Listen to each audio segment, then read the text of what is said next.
Paar päeva tagasi algas kevad ja see aasta on see kevade algus olnud päris ilus. Kuigi vahetult enne kevade algust tuli maha lumi, aga kuna järgmisel päeval oli päris soe, oli vist peaaegu 13 kraadi sooja, siis see lumi sulas üsna kiiresti. Ja siin, kus ma täna olen, siin pole näha lumeraasugi. On aasta 2014, aasta tagasi oli samal ajal metsas ikka päris paks lumi, nii et kõndides oli see põlvini vähemalt. Ja ega see metsas käimine lihtne ei olnud ja selliseid kevade märke, nagu me sel aastal näeme, ei olnud mitte lootagi.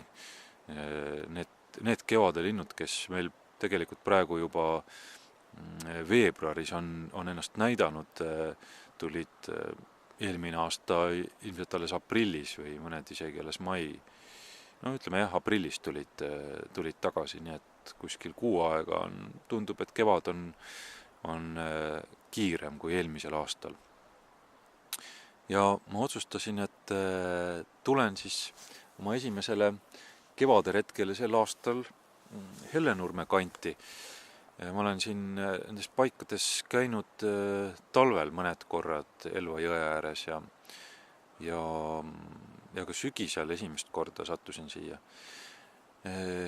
Ja täna mõtlesin, et tulen siis ka.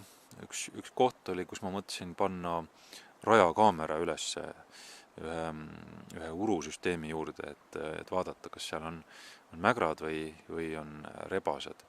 Aga selgus, et see metsatee, mis sealt mööda läks, oli niivõrd püdel, et ma lihtsalt oma nõrga mootoriga esiveoga Corollaga ei julgenud sinna seisma jääda. Et mul on varem kurvad kogemused olnud sellisel umbes samal ajal metsateel peatumisega ja sealt ära saamisega, nii et ei saanudki enam omal jõul välja. Ja otsisin ühe teise koha maantee ääres, kust ma siis tulin jalgsi 2-3 kilomeetrit läbi metsa, võtsin oma salvestustehnika kaasa, lootuses siis esimesi kevade hääli tabada. Ja tulemused on olnud üsnagi head, et ma olen, esiteks ma täna esimest korda elus nii vara kuulsin üleüldse hoburästast laulmas ja esimest korda mul õnnestus hoburästa ärevushäälitsust salvestada. Täna küll see salvestamine on selles mõttes keeruline, et tuul on kõva ja kogu aeg on taustaks puuokste mühin ja kohin. Et isegi kui see linnuke, keda salvestada on suhteliselt lähedal, siis see häiriv kohin on taustal, aga hoburästast tuli üsnagi lähedale, ilmselt ta minu peale seda hoiatushäälitsust tegigi ja see häälitsus kõlab nõnda.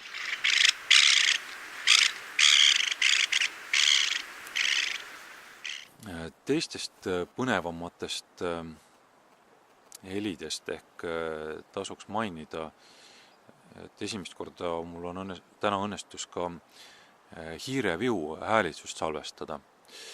See oli küll väga lühike hetk, ainult tõesti ühe häälitsuse jagu. Taustal oli ka teise hiireviu häälitsust kuulda. Aga üsna keeruline oli, kuna seal metsaserval tuul kogu aeg mühises või puhus kõvasti ja seda parapooli hoida ühe nurga all oli päris raske. Tuul kogu aeg teda niimoodi kallutas kõrvale ja eriti kaugel asuvate objektidega peab olema selle parapooli fookus väga täpselt sätitud. Ohoo, meile tuli siia lähedusse üks tuttihane. Läks vist minema. Ja praegu istun ma Palu jõe kaldal. Istun ühe Kopra poolt langetatud lepatüve peal ja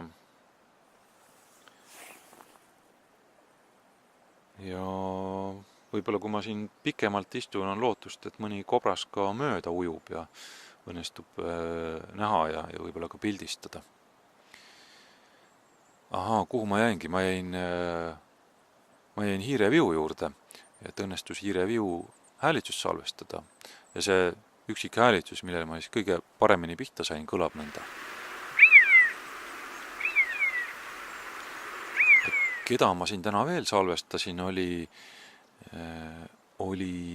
porr, 2 porri siin läheduses on üks elektriliin, üks porr laulis ühel pool elektriliini ja teine teisel pool elektriliini. Ja üks nende seast siis tuli mulle suhteliselt lähedale ja see laul kõlas nõnda. Tegelikult siin praegu taustal ka üks porr laulab teisel pool seda jõekest.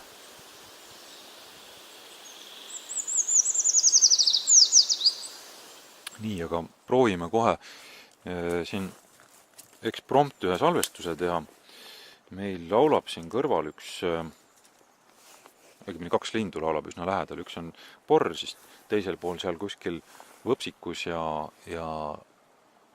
päris lähedal viiuldas üks pöialpoiss. Pöialpoiss on siis Eesti kõige väiksem laululind ja kõige peenikesema häälega, no suhteliselt porriga sarnased.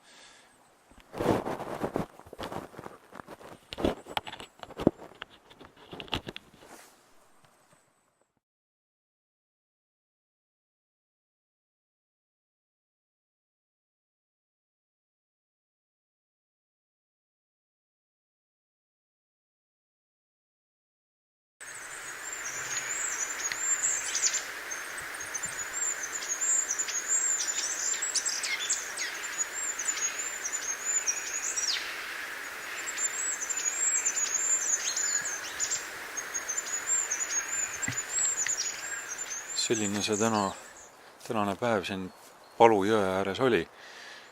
Kobrast ma küll ei trehvanud, aga seest nägin, kuidas porrid ilmselt oma pesa kohta välja valisid ja ette valmistasid ja seal juures rõõmsat laulu lõid.